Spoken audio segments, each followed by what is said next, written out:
અમરેલી લેટરકાંડના મોટા અપડેટ સામે આવ્યા છે। સૌરાષ્ટ્ર ભાજપના દિગ્ગજ નેતાનું નામ આવતા તેમણે સીધો સીએમને પત્ર લખ્યો છે। એના પત્ર દ્વારા તેમણે નાર્કો ટેસ્ટ સહિતની ઘણી બધી માંગણીઓ કરી છે। શું છે સમગ્ર વિગત જાણીએ અહેવાલમાં। જય હિન્દ, બેસાઈન ટીવી ન્યૂઝ પર આપની સાથે હું છું નિધિ ગઢવી।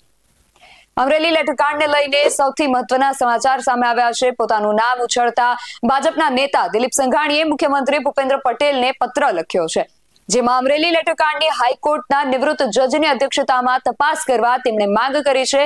તેમણે આ બાબતને અત્યંત ગંભીર બાબત ગણાવી હતી। તેમણે આ પત્રમાં એવું લખ્યું છે કે અમરેલીના તાજેતરના બનાવ અંગે ઇલેક્ટ્રોનિક્સ તથા પ્રિન્ટ મીડિયાના અહેવાલથી મને જાણ થયેલ કે અમરેલી તાલુકા પંચાયતના પ્રમુખ શ્રી કિશોરભાઈ કાનપરિયા દ્વારા પોલીસમાં ફરિયાદ દાખલ કરેલ। તેમાં અમરેલી પોલીસ દ્વારા અમરેલી તાલુકા ભાજપના પૂર્વ પ્રમુખ મનીષભાઈ વઘાસિયા, એક મહિલા સહિત કુલ 4 વ્યક્તિની ધરપકડ કરી હતી અને જ્યારે તેઓ પોલીસ કસ્ટડીમાં હતા ત્યારે તેઓને માર મારી કિશોરભાઈ કાનપરિયાના કહેવાતા આ પત્ર લખાવવા માટે મારું તથા અન્ય ભાજપા આગેવાનના નામ આપવા દબાણ કરેલ તેવી હકીકત મનીષભાઈ વઘાસિયાએ પ્રેસ કોન્ફરન્સમાં જણાવી હતી, જે મેં મીડિયાના માધ્યમથી જોઈ હતી, જે અત્યંત ગંભીર બાબત કહી શકાય। અમરેલી પોલીસે પોતાની જાતે પોતાના કોઈ ઉચ્ચ અધિકારી અથવા તો કોઈ રાજકીય પદાધિકારીના કહેવાથી આ કાર્યવાહી કરેલ હોઈ શકે તેવું મારું માનવું છે। વધુમાં કોઈ સામાન્ય વ્યક્તિના ઇશારે પોલીસ આ પ્રકારનું કૃત્ય ન જ કરે। આ કેસમાં કહેવાતા સાચા કે ખોટા પત્ર સાથે મારે કોઈ લેવા દેવા નથી। આ બાબતે સત્યતા બહાર લાવવા માટે હું પોતે નાર્કો ટેસ્ટ કરવા તૈયાર છું, તેમજ ફરિયાદી અને આ કેસ સાથે જોડાયેલા અન્ય 2-4 વ્યક્તિના પણ નાર્કો ટેસ્ટ થવા જોઈએ, જેથી વાસ્તવિક હકીકત સુધી પહોંચવામાં સરળતા રહે। સરકાર પોલીસની ગેરકાયદેસર રાત્રે મહિલાની ધરપકડ છાવરે છે તે હકીકત ખોટી છે। સરકાર સત્ય બહાર લાવવા તમામ પ્રકારની કાનૂની કાર્યવાહી કરાવી રહી છે તે હકીકતને લોકોની પ્રતીતિ કરાવવી જરૂરી છે। જે ગંભીરતાને જોતા આ કેસની તપાસ હાઈકોર્ટના સિટિંગ અથવા નિવૃત્ત જજ દ્વારા કરાવવામાં આવે તેવી મારી માંગણી છે। આ સિવાય દિલીપ સંઘાણીના પત્ર મામલે વિરજી ઠુમ્મર અને ભરત કાનાબાર દ્વારા પણ પ્રતિક્રિયા આપવામાં આવી છે, તેમને પણ સાંભળીએ। અમરેલીના પૂર્વ સાંસદ ઇફકોના ચેરમેન અને બહુ જ કદાવર નેતા દિલીપભાઈ સંઘાણીએ રાજ્યના મુખ્યમંત્રીને ગઈકાલે પત્ર પાઠવીને કોઈ જજના હાઈકોર્ટના જજના અધ્યક્ષતામાં તપાસ કરવા માટે અને મારી પણ નાર્કો ટેસ્ટ કરવા માટેની માગણી કરી છે, એમની પોતાની। ત્યારે હું ખૂબ દિલીપભાઈને અભિનંદન આપીશ કે દૂધનું દૂધ અને પાણીનું પાણી થાય એ માટે ઘણા લાંબા સમયથી આપણે બધા પ્રયાસો કરી રહ્યા। ફાઇલની ધરપકડ રાત્રે કરી, કોના કહેવાથી કરી, અને પછી જ્યારે એની મેડિકલ તપાસ કરવાની ત્યારે પણ પોલીસ રાત્રે ગઈ। આ સીટ ઉપર ભરોસો નથી, પોલીસ ઉપર ભરોસો નથી। પોલીસ આજે કોઈકના પ્યાદા બની ગયા છે, એમનો સિવિલ કોડ ભૂલી ગયા છે। ત્યારે જજની અધ્યક્ષતામાં, હાઈકોર્ટના સિટિંગ જજની અધ્યક્ષતામાં તપાસ કરવા માટેની માગણી કરી છે।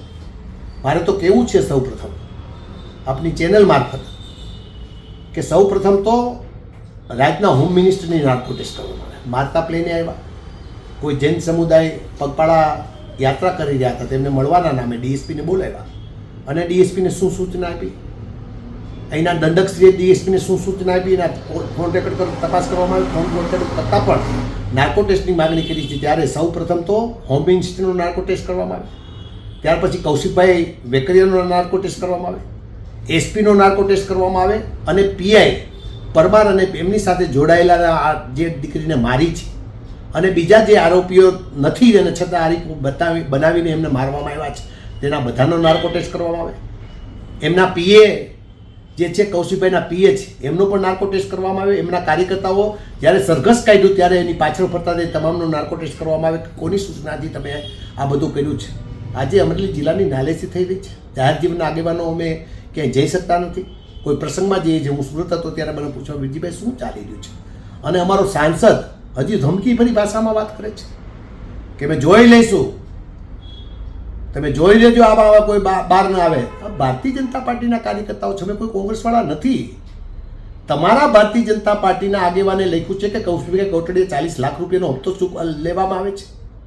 તમારા ભારતીય જનતા પાર્ટીના આગેવાનોને તમે પકડી પૂરી દીધા, જેલમાંથી બહાર આવ્યા ત્યારે એમણે કહ્યું, પોતે હાથ દેખાડીને એમ કહ્યું કે મને પૂછવામાં આવ્યું કે બોલ આમાં દિલીપ સંઘાણી છે, એમ કરીને પટો આવ્યો, બોલ આમાં કાછડિયા છે, એમ કરીને પાછું પટો આવ્યો, બોલ આમાં ઊંધાર છે, એમ કરીને પાછું મને હાથમાં પટ્ટો માર્યો, મારા આ નિશાન દેખાડી રહ્યો છું, બોલ આમાં અશ્વિનભાઈ સાવલિયા છે, મુકેશભાઈ સંઘાણી છે કે શેખવા છે, એવી વાતો કરીને એને મારવામાં આવ્યો. કયા પ્રકારનું આ રાજકારણ ચાલી રહ્યું છે?